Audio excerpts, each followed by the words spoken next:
মার্কিন যুক্তরাষ্ট্রে আদালতে আইনি লড়াই করে সফল হয়ে আন্তর্জাতিক গণমাধ্যমের খবর হয়েছেন এক অভিবাসী। তার নাম Kilmar Abrego Garcia. Associate press এপির খবরে বলা হয়েছে, যুক্তরাষ্ট্রের অভিবাসন বিষয়ক আলোচিত নাগরিক কিলমার অ্যাব্রেগো গার্সিয়াকে পুনরায় আটক থেকে সুরক্ষা দিয়েছে ফেডারেল আদালত। ম্যারিল্যান্ডের ফেডারেল বিচারক পাওলা জিনিস এ আদেশ দেন। আদেশে বিচারক বলেন, আইনি প্রক্রিয়া চলাকালীন যুক্তরাষ্ট্রের ইমিগ্রেশন কর্মকর্তারা গার্সিয়াকে পুনরায় হেফাজতে নিতে পারবেন না। বিচারক আরও সতর্ক করেন যে আদালতের সিদ্ধান্ত উপেক্ষা করে তাকে আবার আটক করা হলে তা হবে বিচার ব্যবস্থার ওপর সরাসরি আঘাত। বিচারক জিনিস বলেন, সরকার আদালতের নির্দেশকে অমান্য করে নাগরিককে অনির্দিষ্টকালের জন্য আটক রাখতে পারে না। জনসাধারণের আদালতের ওপর আস্থা বজায় রাখতে হলে আইনি প্রক্রিয়া মানতে হবে।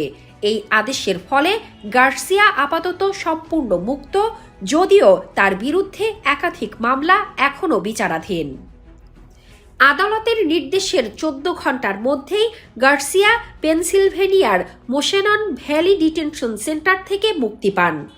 পরদিন তিনি আইস ফিল্ড অফিসে নিয়মিত চেক ইন করতে গেলে সমর্থকরা তাকে উল্লাসের মধ্যে স্বাগত জানান। বাইরে সমবেত জনতার উদ্দেশ্যে গার্সিয়া বলেন, আজ আমি একজন মুক্ত মানুষ।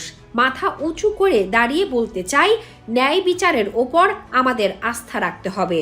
এ সময় তার সমর্থকরা স্লোগান দিচ্ছিলেন, উই আর অল কিলমার।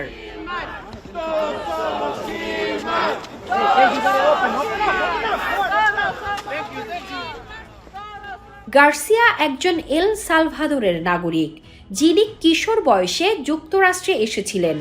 2019 সালে একজন অভিবাসন বিচারক তার দেশে ফেরত পাঠানোর আদেশ স্থগিত করে বলেন, এল সালভাদোরে ফেরালে তার জীবনের ঝুঁকি আছে। তবুও এবছর শুরুর দিকে প্রশাসনিক ভুলে তাকে এল সালভাদোরের একটি কুখ্যাত কারাগারে পাঠানো হয়, যেখানে তিনি কয়েক মাস আটক ছিলেন। তীব্র জনচাপ ও আদালতের আদেশে ট্রাম্প প্রশাসন তাকে জুন মাসে ফের যুক্তরাষ্ট্রে নিয়ে আসে। বিচারক জিনিস তার আদেশে লেখেন, ফেডারেল কর্তৃপক্ষ কেবল আদালতের নির্দেশ উপেক্ষাই করেনি, বরং ইচ্ছাকৃতভাবে বিভ্রান্ত করেছে। তিনি আরও বলেন, গার্সিয়ার বিরুদ্ধে কোনো বৈধ আটক আদেশ বা ফাইনাল রিমুভাল অর্ডার নেই, তাই তাকে পুনরায় আটক করার কোনো আইনি ভিত্তিও নেই। গার্সিয়া ম্যারিল্যান্ডে তার মার্কিন নাগরিক স্ত্রী ও এক সন্তান নিয়ে বাস করেন। তিনি যুক্তরাষ্ট্রে আশ্রয়ের আবেদন করেছেন, যা এখন আদালতে বিচারাধীন। গার্সিয়ার আইনজীবী সাইমন স্যান্ডোভাল মোশেনবার্গ বলেন, এই রায় ক্ষমতার নয়, আইনের জয় ঘোষণা করেছে।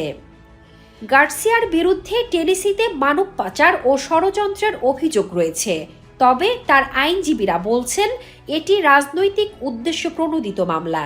টেনিসের একটি ট্রাফিক স্টপ থেকে এই অভিযোগের সূত্রপাত হয়, কিন্তু ভিডিও ফুটেজে দেখা যায় তিনি শান্তভাবে পুলিশের সঙ্গে কথা বলেছেন এবং কোনো অপরাধমূলক কর্মকাণ্ড ঘটেনি। ডিপার্টমেন্ট অব হোমল্যান্ড সিকিউরিটি আদালতের আদেশে নগ্ন বিচার হস্তক্ষেপ বা নেকেড জাস্টিস অ্যাক্টিভিজম বলে অভিহিত করেছেন। সহকারী সচিব ট্রিশিয়া ম্যাকলাফ নীল এক বিবৃতিতে বলেন, এই আদেশের কোনো বৈধ আইনি ভিত্তি নেই। আমরা আপিল করব এবং শেষ পর্যন্ত এই সিদ্ধান্তের বিরুদ্ধে লড়ব। তবে আইনি বিশ্লেষকদের মতে আদালতের এই পদক্ষেপ অভিবাসন প্রক্রিয়ায় মানবাধিকারের সুরক্ষাকে পুনঃস্থাপন করেছে। ট্রাম্প প্রশাসনের দ্বিতীয় মেয়াদে অনেক অভিবাসীকে রুটিন চেক ইন এর সময় আটক করা হয়েছে। অতীতে এটি ছিল কেবল প্রশাসনিক রেজিস্ট্রেশন প্রক্রিয়া, কিন্তু এখন তা অভিবাসন অভিযানের অংশ হিসেবে দেখা যাচ্ছে।